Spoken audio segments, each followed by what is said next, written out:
살기로 했네. 주님 뜻대로 살기로 했네. 주님 뜻대로. 보라, 그날 곧 내가 유다와 예루살렘 가운데서 사로잡힌 자를 돌아오게 할 그때 내가 만국을 모아 데리고 여호사밧 골짜기에 내려가서 내 백성 곧 내 기업인 이스라엘을 위하여 거기에서 그들을 심문하리니 이는 그들이 이스라엘을 나라들 가운데 흩어버리고 나의 땅을 나누었음이며 또 제비 뽑아 내 백성을 끌어가서 소년을 기생과 바꾸며 소녀를 술과 바꾸어 마셨음이라. 두로와 시돈과 블레셋 사방아, 너희가 나와 무슨 상관이 있느냐? 너희가 내게 보복하겠느냐? 만일 내게 보복하면 너희가 보복하는 것을 내가 신속히 너희 머리에 돌리리니 곧 너희가 내 은과 금을 빼앗고 나의 진귀한 보물을 너희 신전으로 가져갔으며 또 유다 자손과 예루살렘 자손들을 헬라 족속에게 팔아서 그들의 영토에서 멀리 떠나게 하였음이니라.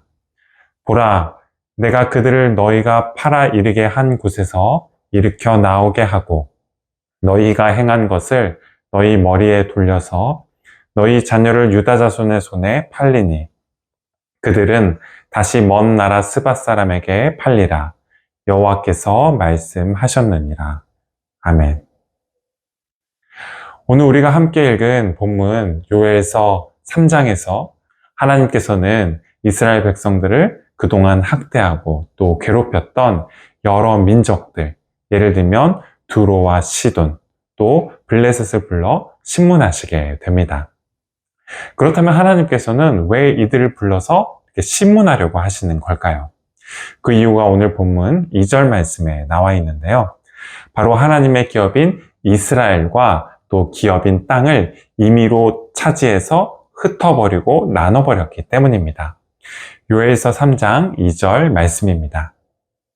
내가 만국을 모아 데리고 여호사밧 골짜기에 내려가서 내 백성 곧 내 기업인 이스라엘을 위하여 거기에서 그들을 심문하리니 이는 그들이 이스라엘을 나라들 가운데로 흩어버리고 나의 땅을 나누었으며.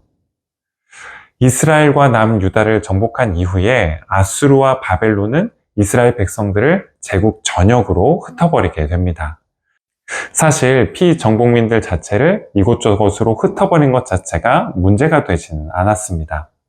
하나님께서는 오히려 예레미야 선지자를 통해서 이스라엘 백성들에게 바벨론에 잘 정착해서 그곳에 집을 짓고 밭을 가꾸고 그 땅에 평화를 구하라고 그렇게 말씀하셨죠. 하나님이 이스라엘 땅의 하나님이 되실 뿐만 아니라 바벨론 땅의 하나님도 되시기 때문입니다. 약속의 땅에만 계시는 분이 아니라 온 땅을 다스리시는 하나님이 되시기 때문이죠. 평안한 때에 하나님이 되실 뿐만 아니라 환난의 때에 하나님도 되시고 또 전쟁의 때에 하나님도 되시기 때문입니다. 그렇다면 문제는 어디에 있었을까요?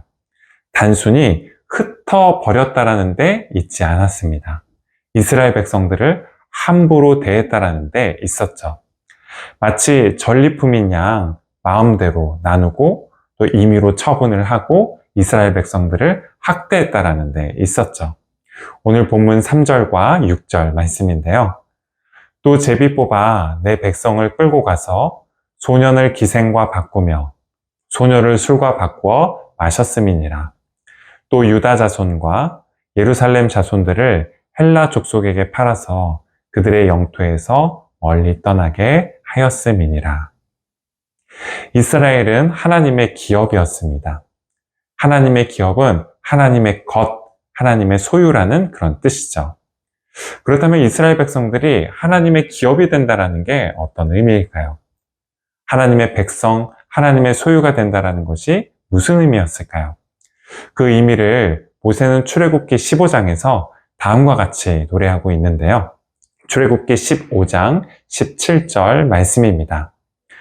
주께서 백성을 인도하사 그들을 주의 기업의 산에 심으시리이다. 여호와여, 이는 주의 처소를 삼으시려고 예비하신 것이라. 주여, 이것이 주의 손으로 세우신 성소로소이다. 출애굽기 15장, 바로 앞인 출애굽기 14장은 하나님께서 이스라엘 백성들로 하여금 홍해를 건너게 하신 그런 사건이 기록되어 있습니다.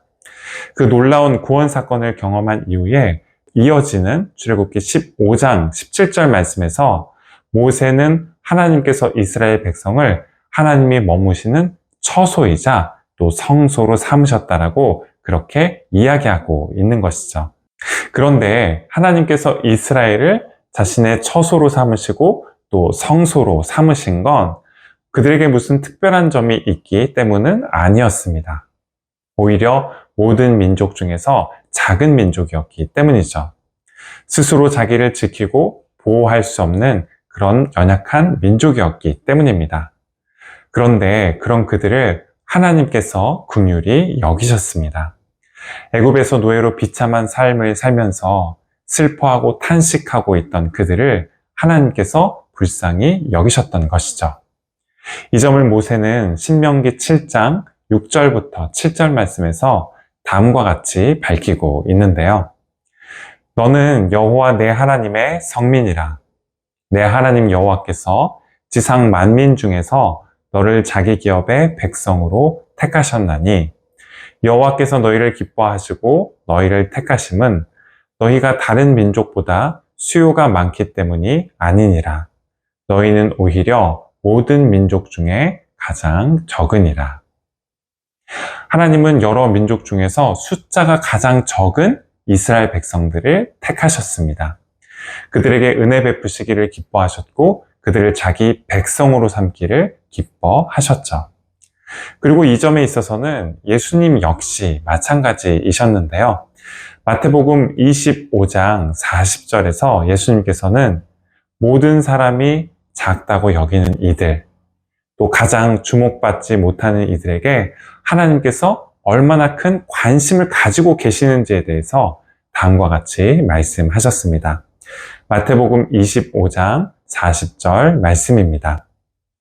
임금이 대답하여 이르시되 내가 진실로 너희에게 이르노니 너희가 여기 내 형제 중에 지극히 작은 자 하나에게 한 것이 곧 내게 한 것이니라 하시고, 주님은 임금처럼 높으신 분이십니다. 하지만 지극히 작은 우리와 또 우리 가운데 있는 지극히 작은 자들과 함께 하시기를 기뻐하시는 분이시죠. 지극히 작은 자들에게 은혜를 베푸시고 연약한 이들을 도우시는 것을 기뻐하시는 분이십니다. 작은 이들 역시 주님의 소유가 된 기업이고 주님의 백성이며 주님께서 기뻐하시고 사랑하는 자녀들이기 때문이죠. 그 누구도 차별받지 않고 존중받아야 할 이유가, 또 그 누구도 배제되지 않고 주목받고 우리에게 받아들여져야 하는 이유가 바로 여기에 있습니다. 오늘 하루 지극히 작은 자인 우리 자신과 또 우리의 형제, 자매, 이웃들이 하나님의 기업, 또 하나님의 소유이자 성전임을 기억하면서 사랑과 친절을 베풀 수 있는 저와 여러분이 되시기를 바라겠습니다. 기도하시겠습니다. 모든 민족 중에서 가장 작고 연약한 이스라엘 백성들을 택하셨던 것처럼 지극히 작은 저희들을 택하셔서 주님의 소유가 된 주님의 기업과 백성으로 삼으시고 주님께서 당신의 영광과 임재를 주신 성전으로 삼으신 주님께 감사와 찬송, 영광을 올려드립니다. 그 주님의 사랑 안에서 저희 각 사람이 주님께서 사랑하시는 자녀이자 기뻐하시는 자로 빚어져 가게 하옵소서. 연약한 저희들을 도우시며 은혜 베푸시기를 기뻐하시는 주님께 늘 도움을 구하며 저희의 삶을 의탁드리게 하옵소서. 또한 저희로 하여금 지극히 작은 자 하나에게 한 것이 주님께 한 것이라는 말씀을 기억하며 지극히 작은 이들의 감추어진 얼굴에 주목하고 그들의 들리지 않는 목소리에 귀를 기울일 수 있게 하셔서 주님을 사랑하는 마음으로 그들을 위해 기도하고 그 형편과 삶을 늘 돌아볼 수 있게 하옵소서. 예수 그리스도의 이름으로 기도드립니다. 아멘.